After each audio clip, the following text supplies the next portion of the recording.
Friends, आज के online class में हम लोग प्रतिरक्षा तंत्र पढ़ेंगे। ठीक है, तो इससे पहले वाले क्लास में मैं आप लोगों को प्रतिरक्षा इम्यूनिटी तंत्र क्या होती है उसके बारे में बताई थी।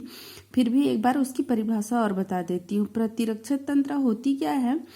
जब कभी हमारे शरीर में कोई भी वायरस या जीवाणु, विषाणु या कोई भी रोगाणु जब हमारे शरीर में प्रवेश करती है या रोग उत्पन्न करती है, तो हमारे शरीर में उपस्थित प्रतिरक्षा तंत्र जैसे WBC या लसिका, प्लाज्मा, इसके द्वारा क्या होती है, इस रोग को नष्ट करने की क्षमता पाई जाती है और वो इस रोग से लड़कर उस रोग को खत्म करके हमारे शरीर को स्वस्थ रखता है। तो इसी को ही प्रतिरक्षा तंत्र कहा जाता है। जो सेल्स या जो कोशिका या जो भी द्रव होती है जो हमारे शरीर को रोगों से बचाती है, उसे ही हम क्या बोलते हैं? प्रतिरक्षा तंत्र बोलते हैं। तो हमारे शरीर में दो प्रकार की प्रतिरक्षा तंत्र पाई जाती है। एक जो होती है वो स्वाभाविक होती है और दूसरा जो होती है वो उपार्जित होती है। तो स्वाभाविक नाम से ही स्पष्ट है, हम किसे स्वाभाविक बोलेंगे? वह प्रतिरक्षा या प्रतिरोधकता जो जन्म से, किसी जीव में जन्म से ही उत्पन्न होती है, उसको हम क्या बोलेंगे? स्वाभाविक प्रतिरक्षा, है ना। ये भी 4 प्रकार की होती है, जैसे शारीरिक अवरोधक, प्रकार्यकीय अवरोधक, कोशिकीय अवरोधक और साइटोकाइन अवरोधक। मतलब क्या होता है? शारीरिक अवरोधक मतलब क्या होगा? त्वचा इसका मुख्य अवरोधक होता है। तो देखो, स्किन क्या होती है? ये भी एक प्रतिरोधक का कार्य करती है। जब कभी भी स्किन में कोई वायरस, बैक्टीरिया या कोई भी हानिकारक जीव को अंदर प्रवेश करने से उसको रोकती है ना, तो उसको हम क्या बोलेंगे? शारीरिक अवरोधक। सेकंड है प्रकार्यात्मक अवरोधक।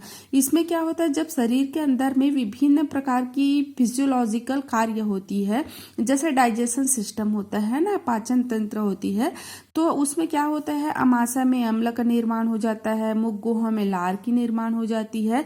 तो इसमें ऐसी चीजें होती है जो वायरस, जीवाणु या जो भी हानिकारक चीजें हमारे शरीर में जाती है उसको नष्ट करती है।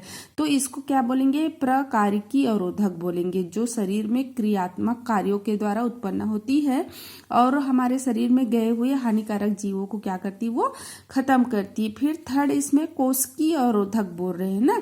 तो कोशिका अवरोधक 2 प्रकार की होती है। एक होता है भक्षक अवरोधक और दूसरी होती है प्राकृतिक साइटोकाइनिन अवरोधक। ठीक है, प्राकृतिक अवरोधक। तो पहला क्या है? भक्षण। इसमें क्या होती है? जैसे हमारे शरीर में WBC में बहुत सारी छोटी छोटी और सेल्स पाई जाती है, मोनोसाइट्स, लिम्फोसाइट्स। तो ये सभी क्या करती है? हमारे शरीर में हमला करने वाली रोगाणुओं को भक्षण करके हमारे शरीर को रक्षा करती है। इसको बोलते हैं भक्षण अवरोधक। दूसरी जो होती है उसको प्राकृतिक मारक और कोशिका कहते हैं। तो प्राकृतिक मारक कोशिका T कोशिका और B कोशिका होती है। T कोशिका और B कोशिका के बारे में आगे मैं बताऊंगी कि ये कोशिका कैसे उत्पन्न होती है और इसका कार्य क्या रहता है। फिर आगे है चौथा साइटोकाइनिन अवरोधक। साइटोकाइनिन अवरोधक क्या होती है? एक ऐसी प्रोटीन होती है, जब कभी भी हमारे शरीर में कोई वायरस या कोई बैक्टीरिया क्या करती है? हमला करती है या रोग उत्पन्न करती है। तो जैसे ही वायरस या बैक्टीरिया जब रोग उत्पन्न करती है तो एक प्रोटीन उत्पन्न होती है और वो प्रोटीन क्या करती है? उस वायरस को खत्म कर देती है। इसे ही इंटरफेरान कहा जाता है। और ये क्या करती है? विषाणु संक्रमित कोशिकाएं इंटरफेरान नामक जो प्रोटीन होती है उसका स्रावन करती है और ये असंक्रमित कोशिकाओं को रोग होने से वो बचाती है। तो इस प्रकार इसको साइटोकाइनिन अवरोधक कहेंगे। इस प्रकार ये जो स्वाभाविक प्रतिरक्षा होती है वो 4 प्रकार की होती है। पहला मैंने बताया शारीरिक अवरोधक, दूसरा प्रकार्यकीय अवरोधक, तीसरा कोशिकीय अवरोधक और चौथा है साइटोकाइनिन अवरोधक। अब सेकेंड, उपार्जित प्रतिरक्षा। उपार्जित प्रतिरक्षा क्या होती है? जो जीवों के जीवन काल में उसको विकसित कराया जाता है या उसको प्रवेश कराया जाता है, तो हम उसको उपार्जित मतलब ऊपर से जब उसको इम्यूनिटी पावर दी जाती है तब उसको हम क्या बोलेंगे? उपार्जित प्रतिरक्षा। ठीक है, इसमें फर्स्ट है सक्रिय प्रतिरक्षा और सेकेंड है निष्क्रिय प्रतिरक्षा। तो सक्रिय प्रतिरक्षा मतलब जीव में जब अपने आप वो संक्रमण के लिए सक्रिय रहेगा तो उसको हम क्या बोलेंगे? सक्रिय प्रतिरक्षा। सेकेंड है निष्क्रिय। निष्क्रिय प्रतिरक्षा में क्या होता है, जैसे इसमें इसका एग्जाम्पल दिया है। निष्क्रिय मतलब आप समझ सकते हो वो उतनी क्षमता नहीं रहती है उसके में कि वो पहले ही जब कोई संक्रमण हमारे शरीर में प्रवेश किया जाता है तो वो उस बीमारी को खत्म कर दे, इतनी पावर उसमें नहीं रहती। तब क्या किया जाता है, उसको सक्रिय बनाई जाती है। तो इसमें एक एग्जाम्पल दिया गया है, एक उदाहरण बताई गई है। जब व्यक्ति में कुत्ते की वायरस, जैसे बोलते हैं ना कुत्ते के काटने से रैबीज होता है, तो कुत्ते में कौन सा वायरस है, रैबीज है, ठीक है। उसका संक्रमण आप किसी व्यक्ति में कराया जाएगा तो उसकी जो प्रतिरक्षा होती है वो प्रतिरक्षा को पैदा करता है, लेकिन यह इतनी पर्याप्त नहीं होती कि ऐसी दूसरी पर्याप्त नहीं होती कि वो रोग से लड़ सके। समझ में आ रहा है।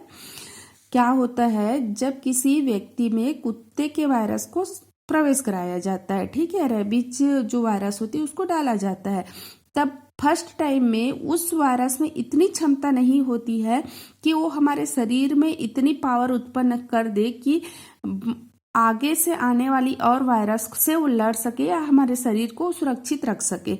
तो उस स्थिति में क्या करते हैं, इस वायरस को और एक्टिव बनाने के लिए, मतलब वो प्रतिरक्षा को और एक्टिव बनाने के लिए दूसरे जो पशु होती है उसके वायरस के साथ उसको इंजेक्ट कराया जाता है, और इंजेक्ट करा के उसकी जो प्रतिरक्षा होती है उसको बढ़ाया जाता है, फिर उसको शरीर में प्रवेश किया जाता है। ये वैक्सीन ही है। ये वैक्सीन के बारे में आगे आप लोगों को बताऊंगी, जिसमें और क्लियर आप लोगों को समझ में आ जाएगी। बोलते हैं ना, जैसे लोहा को काटते हैं, वैसे ही क्या होता है, हमारे शरीर में कोई वायरस होती है तो उसको वायरस के माध्यम से ही वैक्सीन तैयार करके उसको मारा जाता है। तो वही बात यहाँ पे बताई गई है। जब कभी भी कोई वायरस होती है तो उससे पहले हमारे शरीर को उस वायरस का वैक्सीन बना के प्रवेश कराया जाता है, ताकि हमारे शरीर में इतनी पावर हो जाए कि जब कोई वायरस हमारे शरीर में प्रवेश होती है तो उसको लड़कर खत्म कर सके। तो वही चीज वैक्सीन कहलाती है ना।